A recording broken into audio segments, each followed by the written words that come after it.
तर मित्रांनो, सर्व 12वी पास विद्यार्थ्यांसाठी हा व्हिडिओ खूपच महत्त्वाचा आहे आणि जे तुम्हाला व्हिडिओचा टायटल आणि थंबनेल बघून कळालं असेल, कारण की आता 12वी पासवर होणारी एसएससी सीएचएसएल ची जाहिरात आलेली आहे आणि त्यामध्ये तब्बल 3131 जागा आहेत आणि याच भरतीविषयी सविस्तर माहिती तुम्हाला मी या व्हिडिओमध्ये सांगणार आहे। त्यासाठी तुम्हाला हा व्हिडिओ शेवटपर्यंत नक्की बघायचा आहे आणि जर तुम्ही आपल्या चॅनलला अजूनपर्यंत सबस्क्राइब केलं नसेल तर सर्वात आधी सबस्क्राइब करून घ्या आणि सोबत ते बेल आयकॉन सुद्धा प्रेस करून घ्या, म्हणजे जेव्हा पण आपला नवीन व्हिडिओ येईल तेव्हा तुम्हाला लगेच नोटिफिकेशन पडेल।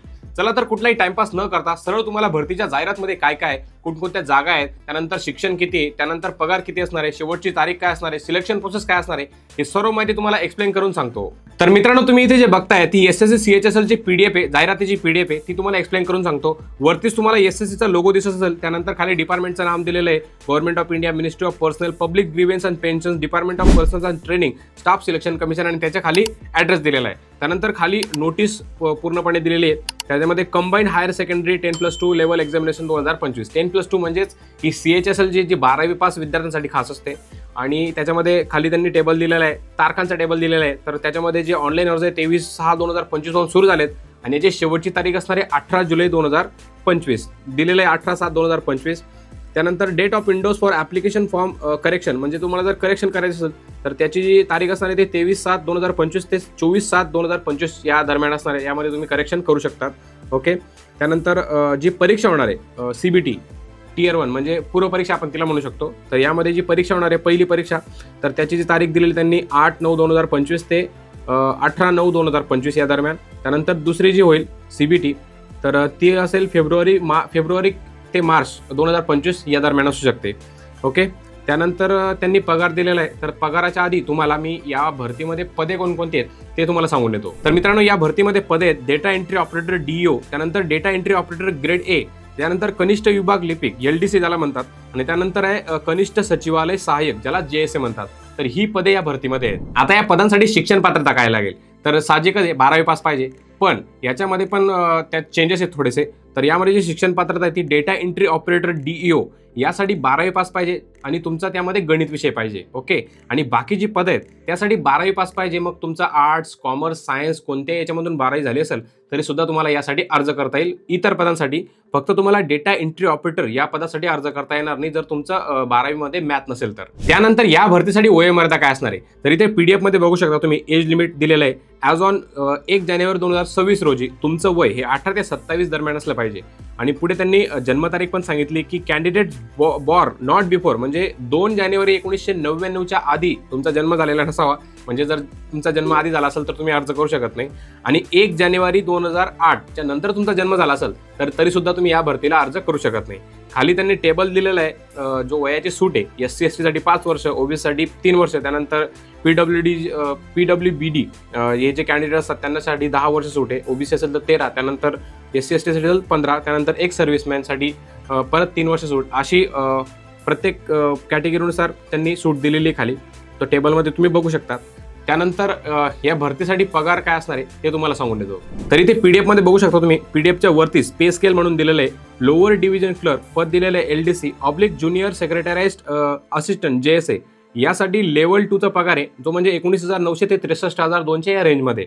त्यानंतर डेटा एंट्री ऑपरेटर याच्यामध्ये पे लेवल 4 साठी पगार आहे 25,500 ते 81,100 या रेंजमध्ये, आणि लेवल 5 साठी पगार आहे 29,200 ते 92,300 या रेंजमध्ये। त्यानंतर data entry operator grade A यासाठी लेवल 4 चा पगार आहे 25,500 ते 81,100 या रेंजमध्ये।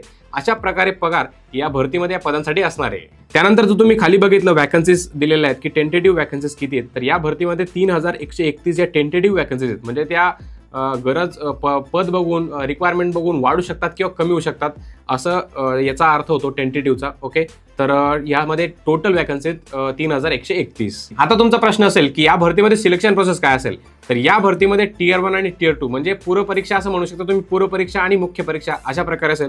तर टियर 1 ची जी परीक्षा असेल तर त्याच्यामध्ये इथे पीडीएफ मध्ये बघू शकतो तुम्ही, स्कीम ऑफ एक्झामिनेशन मध्ये दिलेलं आहे टियर 1 आणि टियर 2। त्याच्यामध्ये त्यांनी टियर 1 साठी जी परीक्षा होणार आहे त्याच्यासाठी सब्जेक्ट दिलेले आहेत इंग्लिश लँग्वेज, त्यानंतर त्यासाठी प्रश्न असतील 25 प्रश्न आणि 50 गुण असतील। त्यानंतर जनरल इंटेलिजन्स यासाठी 25 प्रश्न 50 गुण, त्यानंतर क्वांटिटेटिव्ह ॲप्टिट्यूड ज्यासाठी 25 प्रश्न 50 गुण असतील, त्यानंतर जनरल अवेअरनेस यासाठी 25 प्रश्न 50 गुण, असे हे 4 विषय असतील आणि असे 50-50 म्हणजे 200 गुणांचा तो पेपर असेल आणि त्यासाठी तुमच्याकडे वेळ असेल 60 मिनिटे। ओके. आणि त्यानंतर टियर 1ची जी खाली दिलेलं आहे की tier 1 examination will be consist of objective type multiple choice question, म्हणजे ही MCQ टाईप परीक्षा असेल. The questions will be set in English, Hindi and any language opted by the candidate in the application form. म्हणजे हिंदी आणि इंग्लिशमध्ये तर असेलच, पण जर उमेदवारांनी जी भाषा निवडलेली असेल फॉर्म फिलिंग करताना, ओके, तर त्या लँग्वेजमध्ये ती परीक्षा होईल. त्यानंतर पुढे दिलेलं त्यांनी there will be negative marking of 0.50 marks for each wrong answer, म्हणजे प्रत्येक चुकीच्या उत्तराला 0.50 मार्क्स हे निगेटिव्ह मार्किंग सिस्टीम यामध्ये असणार आहे, यांनी दिलेलं आहे. त्यानंतर पुढची गोष्ट म्हणजे टियर 2 एक्झामिनेशन, म्हणजे आता मुख्य परीक्षा त्याला समजून घ्या तुम्ही. तर याच्यामध्ये 2 सेक्शन आहेत. सेशन 1 आहे 2 तास 15 मिनिटाचा. त्याच्यामध्ये पहिला सेशन असेल त्यात मॅथमॅटिकल ॲबिलिटीज, त्यासाठी नंबर ऑफ क्वेश्चन असतील 30. त्यानंतर सेशन 1मध्येच A आणि B आहे. मॅथमॅटिकल ॲबिलिटीजसाठी 30, त्यानंतर रिजनिंग अँड जनरल इंटेलिजन्ससाठी 30, असे 60 प्रश्न आणि त्यासाठी 180 गुण असतील. ओके. आणि त्यासाठी तुमच्याकडे सेशन 1 आणि सेशन 2 मिळून तुमच्याकडे 1 तास आहे फॉर इच सेक्शन.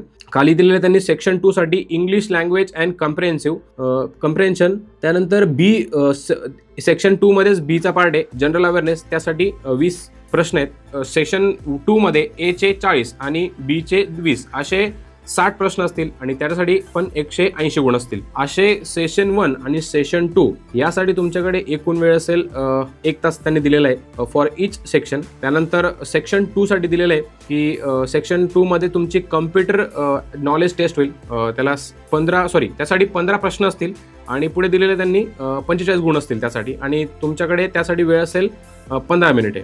त्यानंतर सेक्शन 4 आहे, त्यात स्किल टेस्ट याच्यामध्ये होणार आहे सेक्शन 4 मध्ये. तर स्किल टेस्टसाठी तुमच्याकडे 15 मिनिटे असतील आणि खाली दिलेली त्यांची स्किल टेस्ट, टायपिंग टेस्ट.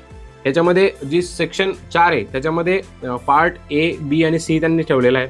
तर A मध्ये स्किल टेस्ट फॉर DO म्हणजे डेटा एंट्री ऑपरेटर हे जे पद असणार आहे त्यासाठी स्किल टेस्ट होणार आहे. त्यानंतर स्किल टेस्ट पार्ट B मध्ये त्यांनी दिलेले skill test for DO except in म्हणजे हा डिपार्टमेंटनुसार चेंजेस असणार आहे. ओके. जर त्यानुसार तुम्हाला तुमची जी स्किल टेस्ट आहे ती होणार आहे डेटा एंट्री ऑपरेटर या पदासाठी. त्यानंतर जे पार्ट C आहे त्यामध्ये टायपिंग टेस्ट होईल. कशासाठी? LDC आणि JSA ही जी 2 पदं आहेत, तर यांच्यासाठी तुमची टायपिंग टेस्ट होईल आणि त्यांच्यासाठी 10 मिनिटे असतील. अशा प्रकारे तुमची परीक्षा होईल. तर यासाठी तुमचं जे फायनल सिलेक्शन होईल ते कसं होईल ते तुम्हाला सांगतो. तर यामध्ये तुमचं LDC आणि JSA हे जे 2 पद आहेत, तर यांच्यासाठी तुमची टियर 1 मध्ये तुमची CBT होईल. त्यानंतर टियर 2 मध्ये तुमची CBT प्लस तुमची टायपिंग टेस्ट, जसं तुम्हाला मी PDF मध्ये सांगितलं. आणि तुमचं जे फायनल सिलेक्शन होईल तुमचं CBTच्या गुणांवरच होईल, लक्षात ठेवा.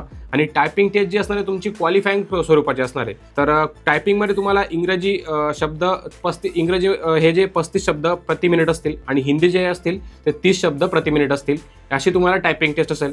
त्यानंतर DO डेटा एंट्री ऑपरेटर हे जे पद आहे यासाठी पण तुमची अंतिम निवड ही CBTच्या गुणांवर होणार आहे आणि त्याच्यासाठी तुमची स्किल टेस्ट होणार आहे. डेटा एंट्री ऑपरेटर या पदासाठी तुमची स्किल टेस्ट होणार आहे, जसं तुम्हाला मी त्या टेबलमध्ये सांगितलं PDF मध्ये. तर स्किल टेस्टमध्ये तुम्हाला 8000 की एक्सप्रेशन्स प्रति तास अशी त्याच्यासाठी पात्रता असणार आहे.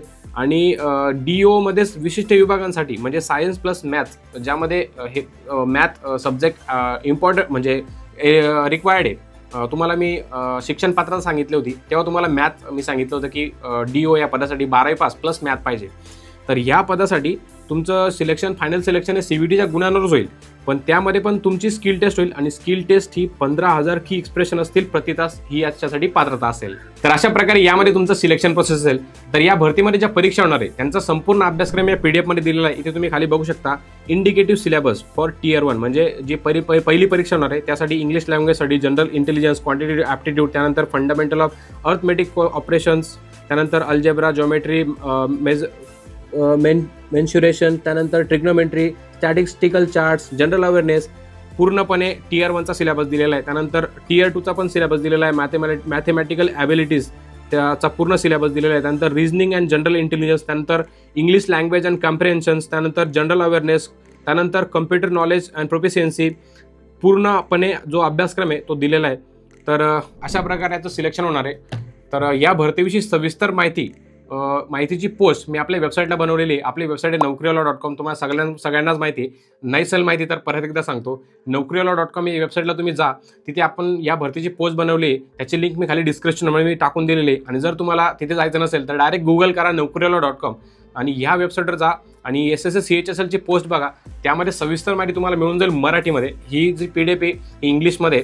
ही जर तुम्हाला समजत नसेल तर तिथे सिलेबससुद्धा मराठीमध्ये टाकलेला आहे. सो तिथे तुम्ही चेकआउट करू शकता आणि तिथून तुम्ही ऑनलाईन अर्जसुद्धा करू शकता. कारण की तिथे ऑनलाईन अर्जाची लिंक, त्यानंतर हे जे डिपार्टमेंट आहे SSC CHSL, तर याची ऑफिशियल जी साईट आहे ती पण साईट तिथं मी ॲड केलेली आहे. सो तिथे जाऊन तुम्ही बघू शकता. सर्व माहिती तुम्हाला मिळून जाईल. बाकी तुमचे या भरतीविषयी अजून काही प्रश्न असेल तर ते मला कॉमेंटमध्ये विचारा. आणि हा व्हिडिओ जर तुम्हाला आवडला असेल तर आणि आपले व्हिडिओ जर तुम्हाला आवडत असेल तर व्हिडिओला लाईक करत चला आणि जास्तीत जास्त 12वी पास मित्रांना हा व्हिडिओ आवर्जून शेअर करा. कारण की SSC CHSL ही खूपच चांगली परीक्षा आहे आणि यातून चांगल्या डिपार्टमेंटमध्ये तुमचं सिलेक्शन होईल. म्हणजे तुमचं लाईफ सेट होऊ शकते. तुमचं परिवाराचं पण आयुष्य चेंज होऊ शकतं. सो नक्कीच याच्यावर विचार करा आणि तयारीला लागा. बाकी भेटूया पुढच्या व्हिडिओमध्ये. आणि त्याच्या आधी आपला चॅनल तुम्ही अजूनपर्यंत सबस्क्राईब केलं नसेल तर आधी सबस्क्राईब करून घ्या आणि सोबत ते बेल आयकॉनसुद्धा प्रेस करून घ्या. कारण की 50 ते 60% लोक व्हिडिओ बघतात, म्हणजे फक्त व्हिडिओ बघून घेतात आणि 50 ते 60% लोक सबस्क्राईब करत नाही, असं मला यूट्यूब आम्हाला दर वीकली सांगतं रिपोर्टमध्ये. तर जर तुम्हाला व्हिडिओ खरंच आवडत असतील, कामाचे व्हिडिओ असतील तर चॅनलला सबस्क्राईब नक्की करून घ्या आणि व्हिडिओला लाईक करत चला. तर भेटूया पुढच्या व्हिडिओमध्ये. जय महाराष्ट्र.